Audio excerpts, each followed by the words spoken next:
रस्ता करून द्या. रस्त्यामध्ये कोणी अडथळा करू नका. आपल्या सर्वांना विनंती आहे, रस्त्यामध्ये कोणी अडथळा करू.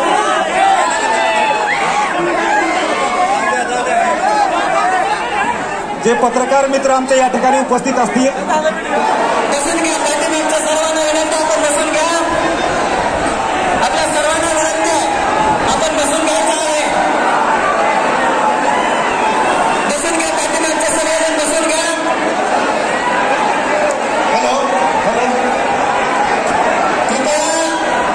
कृपया अगदी शिस्तीमध्ये व्यवस्थित वर येऊ द्या.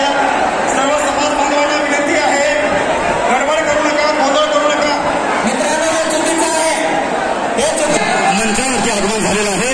मी आदरणीय दादांना विनंती करतो की आपण आपल्या शुभ हस्ते महाराष्ट्राचे आराध्य दैवत छत्रपती शिवाजी महाराज यांच्या प्रतिमेला पुष्पहार अर्पण करायचा आहे.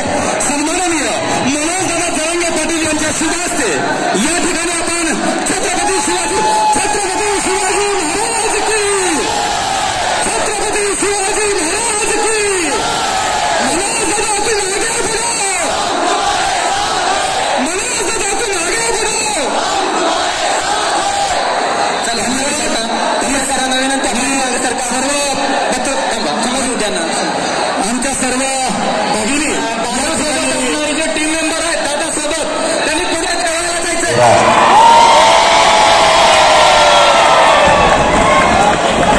लातूर नगरीतील जमलेल्या माझ्या तमाम मराठा बांधवांना माझा मानाचा देश.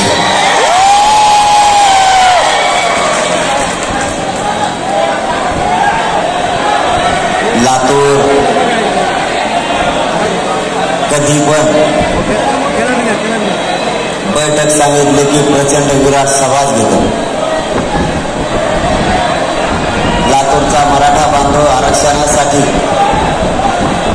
मोठ्या ताकदीने लढला. लातूरही महाराष्ट्रातल्या कोणत्या जिल्ह्यात कमी नाही.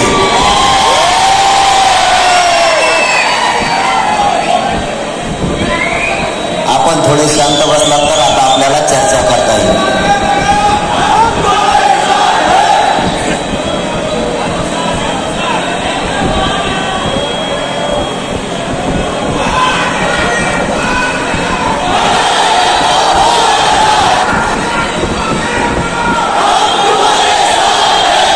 मराठा आरक्षणाची लढाई अखेर मराठ्यांनी जिंकतच आणली. प्रत्येकाला वाटायचं मराठा कधी एक येणार नाही आणि मराठ्यांना कधी आरक्षण मिळणार नाही, प्रत्येक जण म्हणायचं. पण शेवटी मराठा तो मराठाच. त्यांनी सगळे रेकॉर्ड मोडले आणि ओबीसीतून आरक्षण मिळवूनच दाखवले. कधी न होणाऱ्या घटना मराठा समाजानं घडवल्या.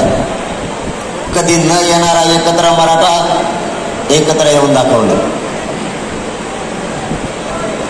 कधी म्हणायचे हे आरक्षण मिळणारच नाहीये, ते आरक्षण मराठा समाज मागतोय. जे आरक्षण मिळणार नव्हतं तेही मराठ्यांनी मिळून दाखवलं. शेवटी मराठ्यांचा एकजुटीचाच विजय झाला. या मराठ्यांच्या एकजुटीला या राज्यात कोणीच रोखू शकलं नाही. 5 पक्षांचे सरकार आले पण मराठ्यांना नाही रोखू शकले. शेवटी 57 लाख मराठ्यांच्या नोंदी सापडल्या आणि मराठा समाज आरक्षणात गेला. 57 लाखाच्या माध्यमातून त्यांच्या परिवाराला आरक्षण मिळालं. एकूण अंदाजे 1.25 करोड मराठे आतापर्यंत ओबीसी आरक्षणात गेले. आता विषय राहिला ज्या मराठ्यांच्या नोंदी मिळाल्या नाही की इकडचं जास्त वाजत वाटतं, ते फॅन बंद करता का फॅनची आवश्यकताच आहे. गरमन वाटतं आहे ना. बरं राहू द्या राहू द्या गरमन नाही, चालू राहू द्या, चालू करा ते.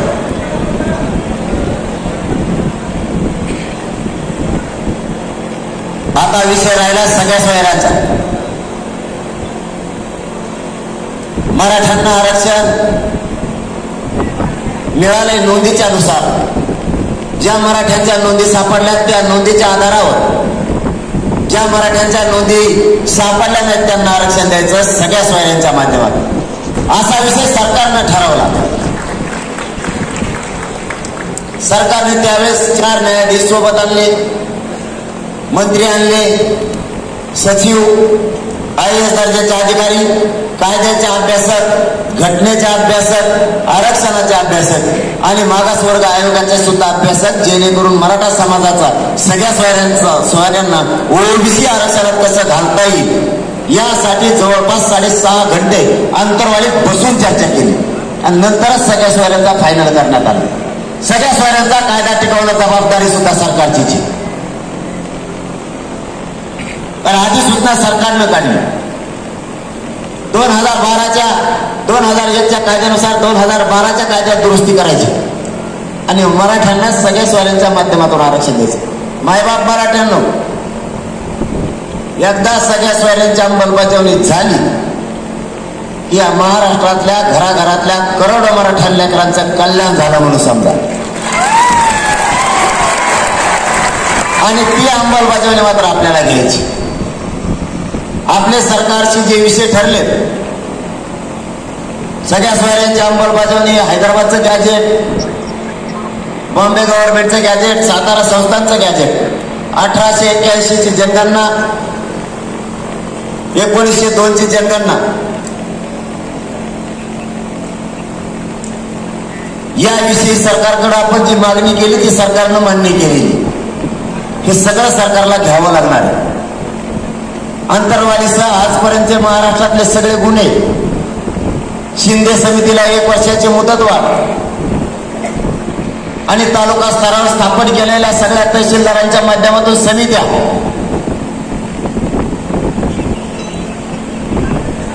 हे सगळे कामं यांनी सगळ्यांनी कामं आपल्या आपल्या जबाबदारीनं केलं पाहिजे हे सरकारनं मान्य केलेलं. आणि 2-3 ज्या मागण्या ठरलेल्या त्याप्रमाणे झाल्याशिवाय हे आंदोलन बंद होत नाही. कितीही ताकद सरकारनं लावली तरी हे आंदोलन बंद होऊ शकत नाही म्हणजे नाही. असं ठरलेलं असताना नागपूरच्या अधिवेशनात सरकारनं सगळ्या सोयऱ्यांची अंमलबजावणी करण्यासाठी 15 तारखेला विशेष अधिवेशन घेऊ सांगितलं. तुम्हाला सगळ्यांना स्पष्ट आवाज येतोय का?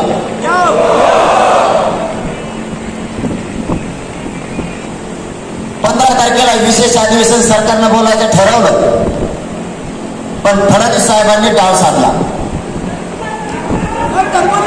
एक डाव टाकायचा आणि हा डाव यशस्वी होतो का कसा बघायचं. तुम्हाला प्रामाणिकपणाने या लातूर शहरातल्या बांधवांना आणि जिल्ह्यातल्या बांधवांना सांगतो, लातूर शहरातून महाराष्ट्रातल्याही समाजाला सांगतो, मी कधीच राजकारण करत नाही. माझा उद्देश माझ्या गोरगरीब मराठ्यांच्या लेकराचं कल्याण झालं पाहिजे एवढाच माझा उद्देश. पण मराठा आरक्षणाच्या विरोधात बोलला की तो कोणत्या पक्षाचा असो, कोणत्या जातीचा असो, मी त्याला सोडितच नाही.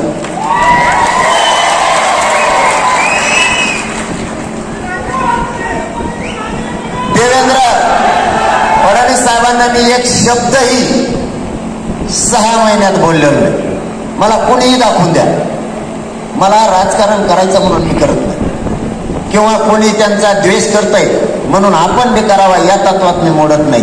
त्याचं कारण पण तसंच आहे. समुद्रासारखा माझा समाज, मोठा समुदाय या राज्यात आहे आणि या समाजाला मी मायबाप म्हणलेलं त्यांचा मुलगा म्हणून काम करतो, म्हणून मला जबाबदारीनं बोलावं लागतं.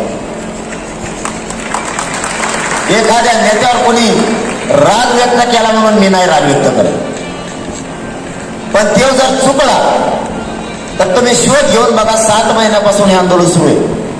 जो बोलत त्यालाच मी बोललोय, जो कोणी बोलला नाही त्याला बळच मी बोलू शकत नाही, मी अंगावर घेऊ शकत नाही. पण बोलला तर तो किती ताकदवर असला तरी त्याला नीट केल्याशिवाय मी सोडत नाही. देवेंद्र फडणवीस साहेबांना मी 6 महिन्यात एक शब्द बोललो नाही, पण त्यांनी डाव आखला. ज्यावेळेस आपल्याला मुंबईला आपल्याला मोर्चा घेऊन आपण चाललो होतो त्यावेळेसच त्यांनी माझ्यावर ट्रॅप रचला होता. याला गुंतवायचं किंवा बदनाम करायचं जे काय करता येईल आणि असे 60-70 लोक त्यांनी तयारी केली होती. परंतु ते षडयंत्र मी त्यावेळेस हाणून पाडलं. कारण मला अगोदरच माहीत झाल्यामुळं कोणत्या मंत्र्याने त्यांना उभा केलंय, कोणत्या आमदारांनी केलं आणि यांच्या पाठीशी मुख्यमंत्री का उपमुख्यमंत्री हे सगळं मला माहीत झाल्यामुळं त्यांनीच बहुतेक ते षडयंत्र जागेवर थांबायला लावलं. तेच पुन्हा त्यांनी या अधिवेशनाच्या निमित्तानं करायचं ठरवलं. ते कुठपर्यंत गप्प बसले? 20 तारखेचं अधिवेशन होईपर्यंत. 20 तारखेच्या अधिवेशनात त्यांनी डाव टाकला. तुम्हाला थोडा वेळ आहे ना, बोलू ना, कारण विषय सुद्धा तेवढ्याच महत्वाचा आहे. कारण आपल्या लेकरा बाळांच्या आयुष्याचा प्रश्न आहे. आपल्याला समज नाही तेवढंच गरजेचं आहे. त्यांनी 15चं अधिवेशन 20ला घेतलं. त्याचं कारण सुद्धा लगेच सांगतो. अधिसूचना काढली, तिची हरकतीची तारीख दिली 16. बघा तिथं पण डावा. हरकती मागवण्याची तारीख दिली 16 आणि अधिवेशन ठेवलं 15ला. मी ओळखलं सगळ्या सोयऱ्याचा याच्यात विषय येऊ शकत नाही, कारण हरकतीचा 1 दिवस जास्तीचा आहे. मी 10लाच उपोषण सुरू केलं. सरकार नीट ठेप्याला आलं. 15चं 20 वर गेलं. 20च्या अधिवेशनात सगळ्या सोयऱ्यांची अंमलबजावणी होईल असं महाराष्ट्रातला माझा मराठा समाज डोळे लावून बसला होता. परंतु देवेंद्र फडणवीसने शेवटी कावा केला, डाव टाकला. त्यांनी अंदाजा घेतला 10% आरक्षण आपण देऊन बघू. स्वीकारलं मराठ्यांनी तर सगळ्या सोयऱ्यांची द्यायची गरज नाही असं त्यांच्या डोक्यात. 2018ला आरक्षण दिलं, ते रद्द झालं. त्यावेळेस मराठ्यांनी राज्यात गुलाल उधळला होता. कारण माझा मायबाप समाज खरं सांगतो लय भोळा आहे, खूप विश्वास ठेवतो आणि त्याच विश्वासाचा घात झाला. 2018ला आरक्षण दिलं. मराठ्यांना वाटलं पिढ्यांना पार आरक्षण नव्हतं, आपल्या लेकरा बाळाचं कल्याण होईल म्हणून आनंदाच्या भरात मराठ्यांनी 2018ला गुलाल उधळला. पण ते आरक्षण एका वर्षात गेलं आणि लाखो पोरं मराठ्यांची निवड झालेली रडत घरी आली. आजही ते आपले लेकरं आंदोलन करतात की आम्हाला नियुक्त्या द्या. व ते आयुष्याचं त्यांचं वाटलं झालं. नोकरीतून त्यांचं वय सुद्धा आता निघून गेलं. तीच पुनरावृत्ती पुन्हा देवेंद्र फडणवीसांनी करायची ठरवलं आणि 20 तारखेच्या अधिवेशनात 10% आरक्षण देण्याचा घाट घातला. खरं तर तिथं सगळ्या सोयऱ्यांची अंमलबजावणी व्हायला पाहिजे होती, नाही केलं. ते 10% देण्यानं त्यांनी त्या दिवशी त्याला मंजुरी दिली. बघा, विरोधी पक्षासह सत्ताधाऱ्यांनी सगळ्यांनी एक मतानं त्याला मंजुरी दिली 10%. याच्या अगोदरचा दिवस आठवा मराठ्यांना. ज्यावेळेस आंदोलन 2-3 महिन्यावर होतं त्यावेळेस सगळ्या पक्षांनी मिळून ठराव घेतला होता की सरकारला 1 महिन्याचा वेळ द्यावा, तुमच्या मागणीप्रमाणे आरक्षण दिलं जाईल. आपण त्यावेळेस सरकारला 40 महिन्याचा वेळ दिला होता. त्यावेळेस त्यांच्याकडून झालं नाही. पुन्हा सर्व पक्षीय नेत्यांनी ठराव घेतला की आणखीन थोडासा वेळ लागतो, आपण 2 महिन्याचा वेळ द्या. आपण त्यांना 2 महिन्याचा वेळ द्या. तेच विरोधी पक्षातले सुद्धा 10%चं त्या दिवशी आरक्षण देताना सगळ्या सोयऱ्यांच्या बाजूनं न बोलता सत्ताधाऱ्यासह सगळ्यांनी एक मतानं 10% आरक्षणाला मंजुरी सगळ्यांनी एक मतानं दिली. म्हणजे जे आरक्षण टिकत नाही त्याला सर्व पक्षीयांनी एक मतानं मंजुरी दिली. आता ते आरक्षण टिकणार नाही त्याचीच मंजुरी दिली. त्यांच्या डोक्यात काय होतं, 2018 सारखा जर गुलाल उधळला तर ही निवडणुकीत आपल्याला मराठ्यांचा वापर करता येईल. कारण 2018ला आरक्षण दिलं 13%, पण मराठ्यांनी जाग्यावर उपकार फेडला. माझा मराठा कोणाचा उपकार ठेवत नाही. 106 आमदार त्याला निवडून मराठ्यांनी दिले.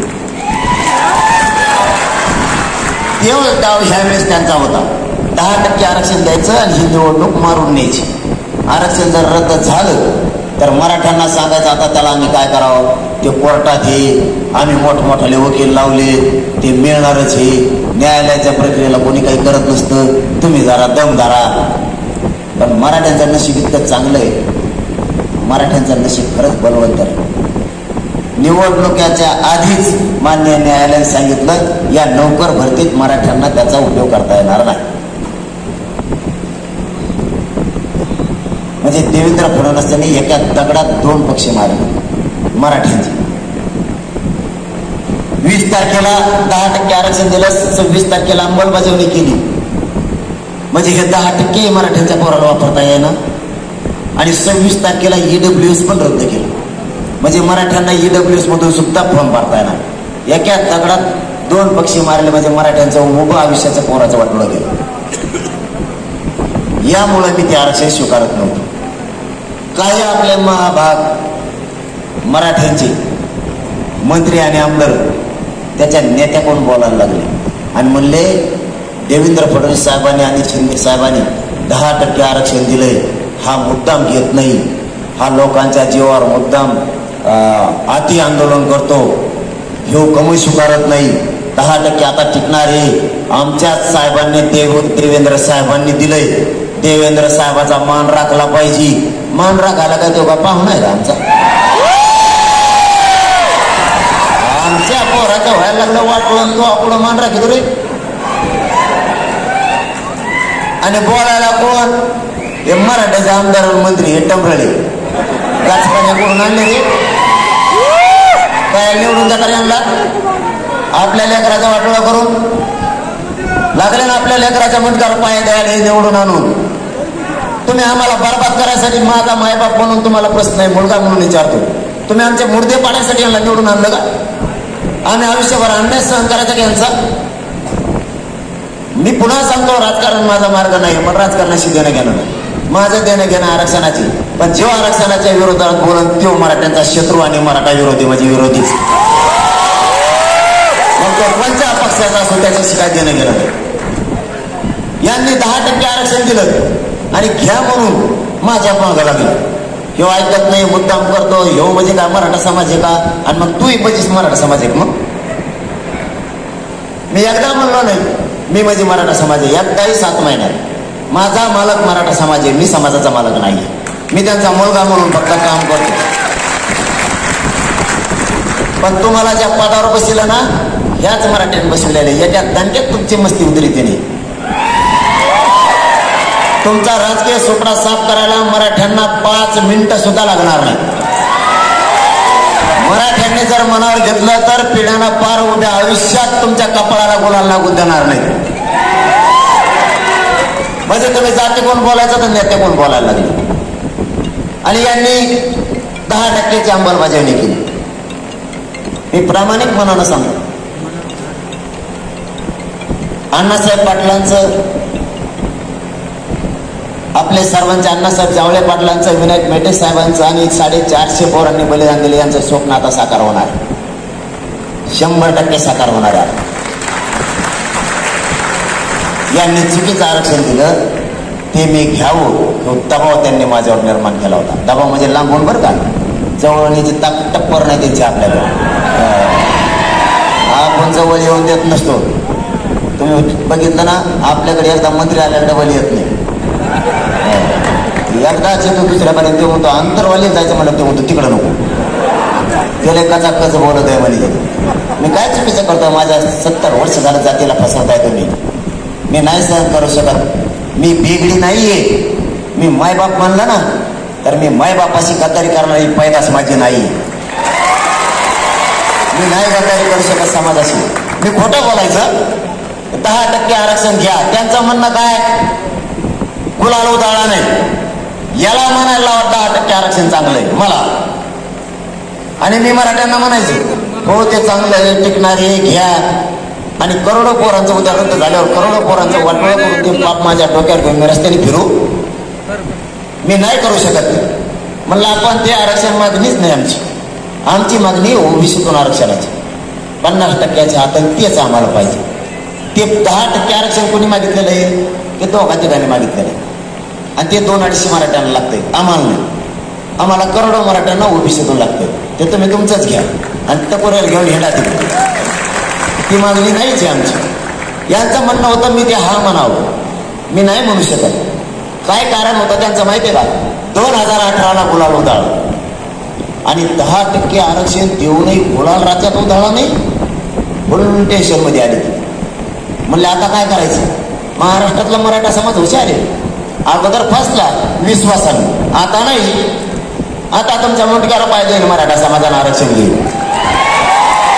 आता नाही सुट्टी. यांनी गुलाल उधळला नाही म्हणून आयडिया रचली आहे. तुम्हाला आवाज येतो पुन्हा स्पष्ट? यांनी आयडिया केली. यांच्यातच जमले मुंबईत 5-25 जण. ते आमदार मंत्री ती टपूचे आणि एकामेकात टकोर गुलाल टाका लागले. ती एकामेकाचे त्यांच्यातच गुलालानं भरल्या. आता त्यांच्यात कापड्याला पसत एकामेकाचे आणि असे वाकडे होते टकमाय अंगावर पडच. काही त्या डोक्यावर गुलाल टाकला त्यांच्या टकोऱ्याला केसच नव्हते ते पेरून टाकेला. आणखीन चक्काला जरा दिसतात त्यांचा बैलाचा गुलाल टाकला होता काका. तुम्ही 10% आरक्षण देताना सगळ्या स्वारीची सुद्धा अंमलबजावणी करायला पाहिजे होती. मग गुलाल बघा राज्यात कसा. तुमच्या डोक्यावर इतका गुलाल टाकला असता दगडाने घासायला असता तरी 15 दिवस निघाला नसता. इतका मराठ्यांनी गुलाल टाकला असता. मला राजकारणाचा नाही देणं घेणं. देवेंद्र फडणवीसांना आणखी संधी. माझ्या समाजाला सुद्धा राजकारणाचं देणं घेणं नाही. आमच्या लेकरं मोठे होणार आहेत. आमच्या लेकरांसाठी आम्हाला आरक्षण द्या हेच मराठी तुम्हाला डोक्यावर घेऊन नसतील. पण 8 वर्ष राहायचा प्रयत्न केला की तुमचा मात्र चोपडा साफ राजकीय केल्याशिवाय मराठी सोडत. यांचं म्हणणं आहे 10% आरक्षण घ्या. मी नाही घेऊ शकत. मग म्हणले सत्तेचा आणि मराठ्यांच्या मधला हा काटा आहे मी. ते म्हणजे ते निष्ठावान आणि निष्ठावान फोडणं लय अवघड. याच्या जातीवर निष्ठा आहे. हे जातीला दैवत म्हणते. हे आपल्याला फुटू शकत नाही. माय बापा हो, त्यांचं खरं दुखणं नसते. मी त्यांना फुटत बी नाही, मॅनेज बी होत. सगळ्यात मोठं दुखणं आहे त्यांचं. कारण माझं एकच स्वप्न आहे, गोरगरिबांच्या करोडो मराठ्यांच्या लेकराला आरक्षण देऊन त्यांच्या अंगावर क्लास 1, क्लास 4, IPS, IAS दर्जा झालेले वर्दी मला बघायचे. मी मरायला नाही भेट. मी मरायला भेट नाही, षडयंत्राला सुद्धा नाही. मग देवेंद्र फडणवीसांनी माझ्या विरोधात षडयंत्र रचलं. गुन्हे दाखल करा. हे आपल्या आणि सत्तेच्या आणि मराठ्यांच्या मधला काटा आहे. हे जवळ बाजू सरकत नाही तर आपलं काही खरं नाही. आणि हे जर असाच राहिला तर हे मराठ्यांना आरक्षण देऊ हटणार नाही आणि मग आपलं मात्र काही खरं नाही. मग खोटे गुन्हे ते जे शिकायला लागले का आपले पोरं ते आपले पोटे बिले कारागार आहेत. मी त्यांना म्हणतो नका जी शिकायला बंद लावी देतेच. त्या JCPवरच गुन्हे दाखल करायला लागले. नेकनूरला स्वतः ESP न गुन्हे दाखल केले. बघा ESP किती चिल्लर काम सांगितलं देवेंद्र फडणवीस. अरे त्या ESP ला काही स्टेटस आहे, त्यांची काही प्रतिष्ठा आहे. त्या नेकनूर मध्ये जाऊनच मांडी घालून बसली. JCP आणा. बरं JCP काय केलं तुम्हाला? JCP आमच्या, फुलं आमची, लोक आमची, मागणी आमची, डिझेल आमचंच, भाडं आम्हीच देतो, रस्ता आमचा, मागणी आमची. तुम्हाला काय नेट? तुम्हाला नेट काय नेमकं तिथं मुंबईत बसल्या तुमची काय ढेरी कमी व्हायला लागली का? तुम्हाला अडचण काय? त्यांचं म्हणणं आहे अमित शहा साहेब संभाजीनगरला आले, मोदी साहेब यवतमाळला आले, त्यांच्या डोक्यावर बोलायला फुलाने टाकलं. मी काय करू त्याला? तुम्ही 2-3 टन आणा त्या टकोर टाकून त्यांच्या फुलं. मला करायचं काय? पैसे आमचे जनतेच्या पैशावर जगाता तुम्ही. हे तरी आमच्या घामाचे पैसे आहेत मराठ्यांचे. त्याला मी काय करू? दुसरं ते चलो मुंबईचे नाही का बोर्ड लावलेत आपण, ते काढायला चालू केले पोलीस बांधवांच्या माध्यमातून. तुम्हाला जाहीर सांगतो मी, इथल्या पोलिसांचा महाराष्ट्रातल्या काहीच दोष नाही. हे देवेंद्र फडणवीस सांगितले म्हणून ते काढतात. यांना दोष देऊन ठेवलं. यांचा दोष असता तर मी डायरेक्ट म्हणलो असतो यांचा दोष आहे. कारण आपल्याकडे भीड वाढ नसते. आपल्या टप्प्यात आलं की आपण कोणाला सोडित नाही. हो, त्यामुळे यांचा दोषच नाही. ते निवडून सांगितलं ते काढी दे. बरं बोर्ड काढायला अडचण काय? त्या बोर्डावर असं काय वाईट लिहिलेलं आहे म्हणून तुम्ही ते बोर्ड काढता? त्याच्यावर असं लिहिलंय का उद्या सकाळी 11 वाजता कापाकापी करण्यात येणार आहे? मग काढी टाका. मग त्या बोर्डावर काही लिहिलंय का दहशतवाद्याचं केंद्र अमुक अमुक ठिकाणी तिथं प्रशिक्षण घ्यायला या. उद्या सकाळी एकमेकाचे टंगडे मोडा. पक्षाचं चिन्ह आहे त्याच्यावर. आचारसंहिता लागली का? अरे मग काढिता कमवून माझ्या फोटोची एवढी धास्ती घेतली काय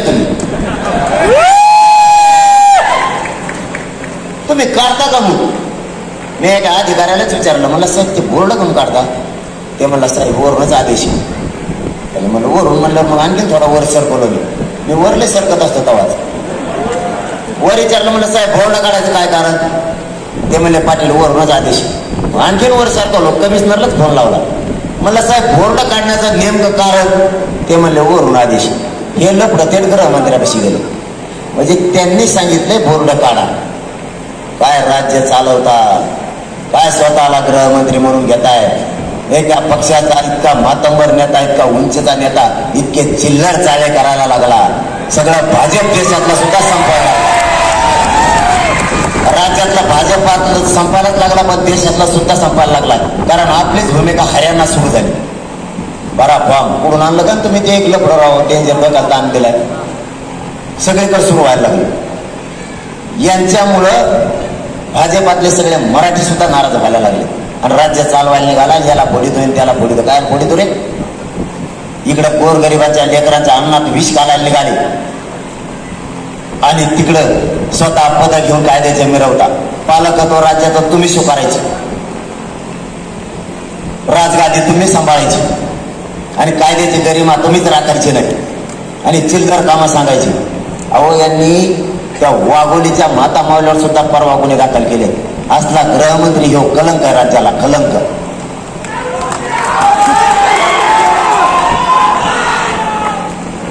आणि म्हणे करा गुन्हे दाखल नाही त्याला गोतवा. नसेल ऐकत तर पोलिसाचं मी बघून घेतो. देवेंद्र फडणवीस साहेब मला गोतवाला नाटक करायला हिंमत लागते, हिंमत. मला अटक केलं ना, हे महाराष्ट्रातल्या 6 कोटी आजा मोवळ थांबल का? आणि अटक का करता मला त्याचं कारण सांगा. कारण काय आहे का? यासाठी कोणाला असती? ज्याने 1-1.5 हजार खुनं केले त्याला,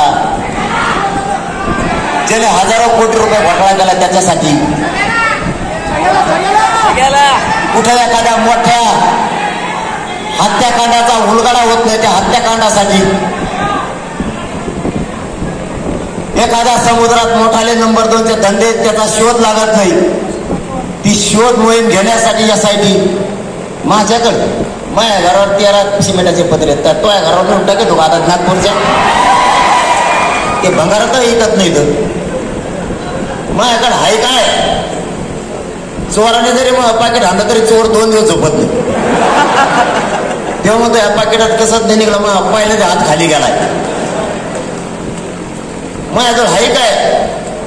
मीच उलट तुमच्या 7-8 मध्ये घेऊन जाईल. सगळ्यात जास्त त्यांनी 7 महिन्यात मला त्यांनीच फोन केले. मी सगळ्या रेकॉर्डिंग व्हायरल करीत असतो. मी गप्प बसत नसतो. मग मला सगळं माहिती. कोणी नाही माझ्या माग, कोणीच कोणताच राजकीय पक्षाचा नाही. माझ्या मागं माझा मायबाप समाज. तुम्हाला नाही कळायचं फडणवीस साहेब. अधिवेशन कशाचं? अर्थसंकल्पाचं. अर्थसंकल्पीय अधिवेशनात फक्त अर्थसंकल्पच मांडायचा असतो. अर्थसंकल्पीय अधिवेशनात दिवसभर मध्ये चर्चा. याला अटक करा. किती बदल झाले बघा. दिवसभर मध्ये चर्चा. अर्थसंकल्पीय अधिवेशन काय तर अटक करा. कशामुळं? 10% घे नाही त्याला गुंतवा. मी जेलमध्ये सडलो ना मायबापाव. आयुष्यभर जेलमध्ये सडलो तरी मायबाप मराठीची गद्दारी नाही करणार. आणि काय म्हणले? आई बहिणीवरून बोलला. मी बाबा फडणवीस साहेब 17 दिवस पोटात काही नाही, चिडचिड होती. बोललो का नाही बोललो मला माहित पण नाही, आठवत सुद्धा नाही. बोललो असलं तर आई बहिणीची इज्जत करतो. मी छत्रपतीच्या विचारावर चाललो. मी दिलगिरी सुद्धा त्याच दिवशी व्यक्त केली.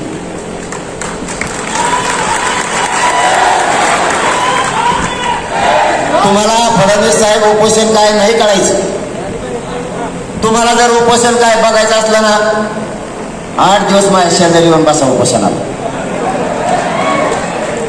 तुम्हाला उपोषण म्हणजे काय कळणार कोण हवा निघते मग ध्यानात येईल तुमच्या. तुमची डेअरी मागं गेलेली सुद्धा माहीत होणार नाही तुम्हाला. तुम्हाला योगा करायची गरज नाही, वजन कमी करायचं औषध माझ्याजवळ फक्त 8 दिवस इकडे या. तुमची शीर सुद्धा डॉक्टरला सापडणार नाही, फिरून मै सुद्धा सापडत नाही.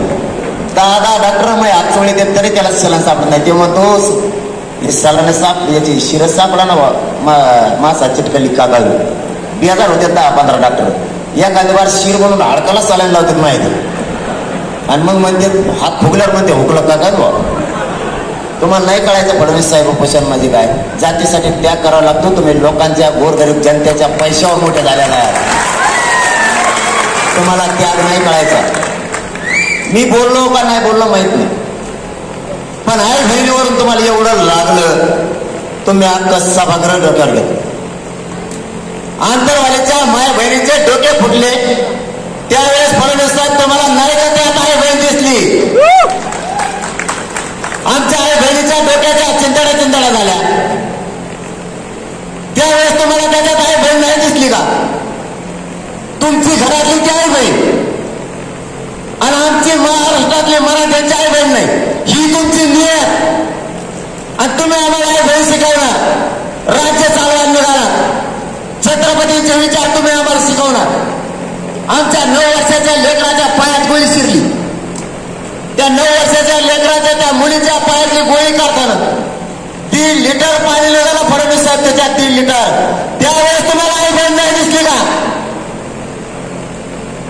आमच्या आई बहिणीच्या छातावर बसून गोळ्या घातल्या त्यावेळेस नाही का तुम्हाला आई बहीण दिसली. बंदुकीच्या दस्त्याने तिथे डोकं फोडलं त्यावेळेस फडणवीसांना आई बहीण नाही दिसली का. आमच्या पोराच्या पोटात गोळ्यात आत्ताही लीलावती हॉस्पिटलला ऍडमिट केले, आणखी त्या लेकराच्या पोटातल्या गोळ्या निघाल्या नाहीत. तेव्हा नाही का तुम्हाला आई बहीण दिसली. तुमच्या घरातली ती आई बहीण आणि आमची ती आई बहीण नाही, ही तुमची नियत. आणि तुम्ही मला छत्रपतींचा विचार शिकवणार. फडणवीस साहेब तुम्हाला जाहीर सांगतो, मला अडवण्याचा प्रयत्न करू नका. मी नीट केल्याशिवाय तुम्हाला सोडणार नाही. मग तुमची मात्र आई बहीण आणि आमची ती आई बहीण नाही. काय केलंय वाघोलीच्या माता मावल्यांनी काय केलं, रस्ता रोको म्हणून तुम्ही त्याला जेलमध्ये टाकणार. याच्यात नाही का तुम्हाला आई बहीण दिसत. तुमच्या घराची ती आई बहीण आणि आमच्या माता मावलीला इज्जत नाही का. आमच्या मराठ्यांना प्रतिष्ठा नाही, आम्हाला अस्तित्व नाही. तुमची मात्र आई बहीण आणि आमची ती आई बहीण नाही. आता आमच्या अंतरवालीच्या काही मावल्यांच्या गुडघ्यात गोळ्या आहेत. फडणवीस साहेबांना शेतात जाता येत नाही, तिच्या संसाराचं वाटोळ झालंय. त्यात नाही का तुम्हाला आई बहीण दिसली. 350 पेक्षा जास्त पोरांच्या आत्महत्या केल्या. आमच्या आईचा कणफळाचा कुंकू बसलाय त्याच्यात नाही का आई बहीण दिसत. कोणाला शिकवताय तुम्ही आई बहीण. कोणाला राज्याची भाषा सांगायला लागली. छत्रपतींचा विचार तुम्ही कोणाला शिकवताय. माझ्या नादाला लागू नका. तुम्हाला सांगतो तुम्ही गलत माणसाला खेळलाय. तुमचा राजकीय सोपडा साफ करून टाकतील मराठी. तुमची मात्र आई बहीण आणि आमच्या आई बहिणीच्या चिंदाड्या करणार तुम्ही. एका आईच्या डोक्यात 34 टाके पडलेत. आणखीन ते टाके कोरडे पडत नाहीत. आजही त्यांना हॉस्पिटलला जावं लागतं. 4 महिन्याच्या लेकरं मांडीवर घेऊन बसलेले आहे, तिच्या सुद्धा डोक्याच्या तुम्ही चिंताड्या केल्या. ते लेकरू सगळं रक्तानं मागलं होतं. त्यात नाही आई बहीण दिसत तुम्हाला.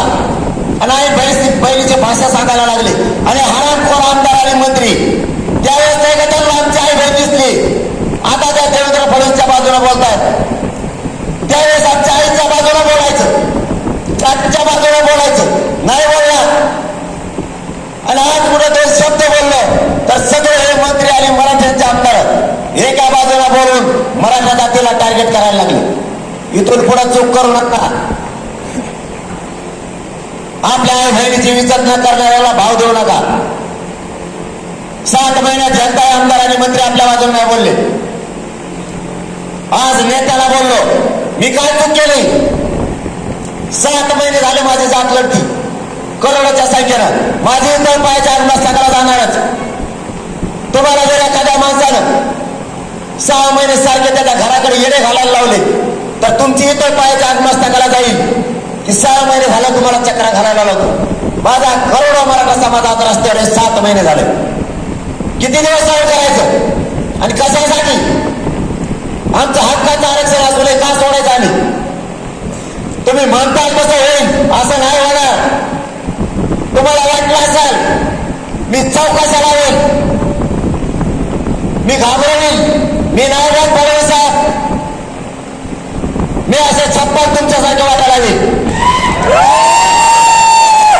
तुम्ही कोणाला भेट दाखवताय?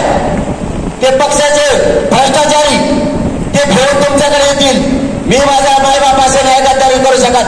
आयुष्यभर जेलला चढेल पण ओबीसी तुलाच आरक्षण घेऊन त्याशिवाय सुटू नका. मी नाही जाईल जेलला जायला. माझा मायबाप समाज माझ्यासाठी मोठा आहे, तुम्ही नाही. तुम्ही कोणाला भाषा शिकवता छत्रपतींच्या विचारांची? इतका नीच विचार तुमचा असला नाही पाहिजे. इतका द्वेष मराठा समाजाविषयी तुमचा नाही असला पाहिजे. आणि तुम्ही आम्हाला शिकवायला आई बहिणीची भाषा किती दिवस सहन करायचं? काय आम्हाला सुद्धा मर्यादा आहे. तुम्ही मर्यादा सोडल्या म्हणून तुमच्यावर ही वेळ आली. त्याला मी काय करू शकत नाही. आता मराठी आता तुम्हाला जाहीरपणाने सांगतो, यांची दहशत आणि दडपशाही आपल्याला मोडून काढावी लागणार. फडणवीसांनी डाव रचलेत. आतापर्यंत सगळे षडयंत्र मी मोडून टाकलेले. मी कधीच आकाश व्यक्त करायचा म्हणून नाही करत. जो बोलला त्याला सोडत नाही. 6 महिने झाले मुख्यमंत्री एकनाथ शिंदे साहेबांच्या शब्दाचा मान ठेवून मराठ्यांनी त्यांना वेळ दिला होता. प्रत्येक मराठ्यांना वाटायचं शिंदे साहेबच आरक्षण देऊ शकते. आम्हाला नाही देणं गेलं. तुम्ही कोणता पक्ष फोडून कोणकडे गेला? मराठ्यांना एक आशा होती की शिंदे साहेब मराठ्यांना आरक्षण देऊ शकते. त्यांनी सुद्धा मराठ्यांच्या विरोधात बोलले. तेही म्हणाले लिमिट तोडलं की मी करेक्ट कार्यक्रम करतो. वा रे मुख्यमंत्री, करेक्ट कार्यक्रम करतो. याच्यासाठी आम्ही तुमच्यावर विश्वास ठेवला. शिंदे साहेब मर्यादा सोडल्यावर मराठा समाज एक करेक्ट कार्यक्रम करतात. लक्षात असू द्या. तुम्ही नाही चूक केली. मराठा समाज तुम्हाला मानत होता. तुम्ही ते शब्द वापरून मराठा समाजाच्या नजरेतून तुम्ही उतरायला लागला. सगळ्यात मोठी जीवनातली चूक आहे तुमच्याची. ती पण देवेंद्र फडणवीसांसाठी. देवेंद्र फडणवीस असा व्यक्ती, हा व्यक्ती कोणाचाच नाही. त्यांच्याच पक्षातले लोक मला फोन करून सांगते तुम्ही राईट केलं म्हणले, पण आम्हाला बोलता येत नाही. हे देवेंद्र फडणवीस एवढा खुनशी आहे म्हणे, मला संपलं त्याला पुढे आणलं. माहित नाही तुम्हाला आणखी लोक मला काय बोलते, तुम्हाला कसे बोलतील. जे आमदार आणि मंत्री बोलते त्यांचंही तसंच आहे. ते पार्टनरचं एक डबड ते गिरीश महाजन हे सुद्धा बोललं. त्याच्या मतदारसंघातले मराठी माझ्याकडे यायला लागले. ती कुणबी आहेत पण ते म्हणतात आम्ही सुद्धा मराठी. आम्हाला मराठा समाज एकत्र केल्याबद्दल तुमचा स्वाभिमान आहे. आणि हे जर तुमच्या विरोधात बोलतोय तर आम्हाला आमची जात झाली जाईल. आम्ही 34% म्हणे बघतो त्याच्याकडे यावेळेस. झाला का चांगला पण की त्याचा मी काय बोलायची गरज होती त्याला. तो काय म्हणतो या धराच्या पाटलाचे खूप लाड केले. गेले का लाड केले हो काही. तो का कॉफी पाहिजे मला एखाद्या का तो पाळणा दिलाय मला धोका देतो तू. तो कहो मग काय लाड केले. लय लाड केले म्हणे याच्या हाताने लाड करायचे. गिरीश महाजन साहेब तुम्हीच आमचा अंतरवाली फुकटच्या पिऊन गेला. ध्यानातून गेला का तुमच्या? आमची 20 रुपयाचे पाण्याचे बाटली पिऊन गेलात. पाण्याचे तुम्ही अंतरवाले 20 रुपये आमच्यासाठी खूप मोठे आहेत. आमच्या घामाचे पैसे तुमच्यासारखे हरामीचे पैसे नाहीत आमचे. आमच्या आमदारवाडी खाल्लेले पोहे तुमच्या दातातून निघाले सुद्धा नसते आणखी. आणि मला म्हणतोय याच्याला लाड केली उकडा बोलत आहे गचपानं. ते 15 रुपयाचा जत्रातला बेल्ट घालते चला ते कोकडे बिचिटीवर उडी जास्त भंगार सगळ्या दुनियाचं. माझ्या काय लागल्या मग दोघच मी तो वाटा गेलतो का. हे मराठ्याचे आमदार मंत्री ते सुद्धा तसलेच. मी कुणाला बोललो पक्षाच्या नेत्याला मराठ्याच्या आमदाराला मंत्र्याला बोललो का. मग तुम्ही कसं काय तिकडून बोलायला लागली. म्हणजे मी आंदोलन करणार तुमच्या जातीसाठी पोरं होणार तोय मोठे जीवाची बाजी लावणार आम्ही गोरगरीब मराठी. आयतं आरक्षण तू घेणार केंद्रापासून राज्याची योजना तूच खाणार आणि विरोधात तूच बोलणार. हो अरे धंदा आणि बोलतो कोणा कोण नेते हो. म्हणजे तू जातीला बाप मानत नेत्याला बाप मानायला लागला काय पक्षाला. मराठ्यांनी मोठं करायचं मतदान मराठ्यांनी करायचं. आता एक काम सांगतो तुम्हाला ते उद्या सकाळपासून करा. आपल्या आजूबाजूला बघा कोण कोण नाही कोणत्या पक्षाचा असू दे सगळ्या पक्षाचे कोण नाही त्याला ध्यानात ठेवायचं. आता त्याला म्हणायचं आमच्या लेकराला आरक्षण लागत होतं तेव्हा तो आंदोलनात येत नव्हता. आता तू मतदान मागायला घरात आला कसा नुसते हातातले नुसते अशी करा पायात तो आलाच कस काय. जेव्हा आमच्या पोराचं कल्याण होणार होतं तेव्हा तो आला नाही. आता तो आमच्या साहेबाला मतदान कर म्हणाला आलाच कसा. परत त्याच्या टायमाला बिकट होती तो आपल्याला त्याच्या टायमाला पण तो पंचायत समिती सरपंच सदस्य उभा राहायला त्या टायमाला सुद्धा यांना दारात नाही उभं राहते. तुम्हाला मायबाप म्हणून मुलगा म्हणून सांगतो आपल्या लेकराचा जो तोच आपला. सगळेच आमदार असे नाही आहेत सगळेच मंत्री असे नाहीत. काही जण खूप आपल्या पाठीशी पण काही जाणून बुजून यांना सवय लागलेली गुलामगिरी करायची नेत्याची आणि जातीच्या मुंडक्यावर पायदीची सवय लागलेली. यांचा मात्र बिमोड राजकीय कायमचा करा. यांना आयुष्यात बोलायला लागू देऊ नका. आपल्या लेकराचा वाटोळा करणारा अजिबात सोडू नका. तुम्ही वरचं टेन्शन नका घेऊ. वर मी खंबीर तुम्ही फक्त ग्राउंड सांभाळा. वरच्याला मी नीट करतो. एक कसा गप बसला आता ते तर दिसणाच पाहिजे येवल्याचं कुठं गेलं काय. 8 दिवस झाले देव कुठं गेलाय काय झालाय. देव काय हिमालयात गेला का मग बर्फात गार पावलाय असं देव दिसत त्याला वाटलं असं बरं झालं वय झाड दुसरीकडे गेला हे आपल्या डोक्यात ताण गेला चलून द्या त्यांचं लागलाय. तुला सुट्टी नाही. सगळ्यात जास्त मराठ्यांचा तो वाटोळा केलेला आहे. तू नुसता बोल मग दाखवतो तुला सुट्टी नाही. आणि सगळ्यात जास्त मराठ्यांचा वाटोळा केला. सावध राहा.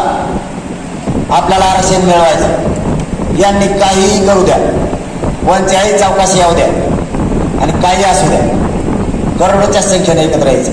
तुम्हाला एकदा हाक दिली ती आंतरवालीला त्यावेळेस तुम्ही 1.5 ते 2 करोड संख्येनं मराठी आले होते.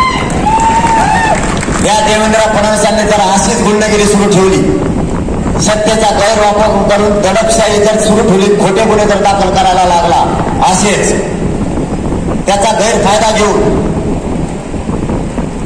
त्याने जर ही दहशत नाही थांबवली तर पुन्हा एकदा आपल्याला एकत्र यावं लागणार आहे. आता आपण 900 एकर रान बघितलं. 900 एकर 6 गावाची गावं झाडून पुसून माता मावल्यासह 1 दिवसासाठी घर सोडायचं. ज्याच्या गावात चोरी होईल ते गाव पुरा आला म्हणायचं आंदोलन. गावात घरात माणूस ठेवायचा नाही. 1 दिवस आपल्या लेकरांसाठी यायचे सगळ्यांनी. कोणीच मागं वळून बघायचं नाही. कारण याची दहशत मोडवल्याशिवाय आपल्याला पर्यायच अन्याय आपण नाही सहन करू शकत. आणि आपण काय खुणं केलेलं नाहीये. हे जे खोटे गुन्हे दाखल करतायत ना कोणी भेऊ नका. बहुधा झाले तर काय होत नाही. वकील फुकट येत आपल्याला त्यांना कण जामिना करून घ्यायचा पण मागं घ्यायचं नाही. देवेंद्र फडणवीसांना दुसरा संकेत आहे. देवेंद्र फडणवीस साहेबांना दुसरा संकेत सांगतो पुन्हा. तुम्ही नेकनोरच्या जेसीपीवर गुन्हे दाखल करायला लावले. मराठी नाही थांबले. तुम्हाला नाही घेत आता तुमच्या अन्यायाला मराठ्यांनी वसमत मध्ये किती जेसीपी लावले ते बघा आणि आता लातूरात ते बघा. मराठी नाही मोजित तुम्हाला. तुम्ही जितक्या चुका करताल तितका माझा फायदा व्हायला लागला. तुम्ही खोटे गुन्हे दाखल केले की मराठ्यांचे पोरं मला येऊन म्हणायला लागले आम्ही आद्यात नव्हतो मध्यात नव्हतो तरी माझ्यावर गुन्हा दाखल झाला. आता भाऊ द्या काय व्हायचं आम्ही तुमच्यासाठी. जे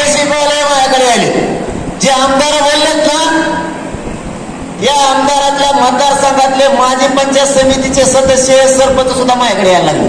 हा बघ माया नाही राहत पोटात, मग मी खपा खप नावं सांगत असते. मी असा भोळा माणूस मायाने पोटात राहत.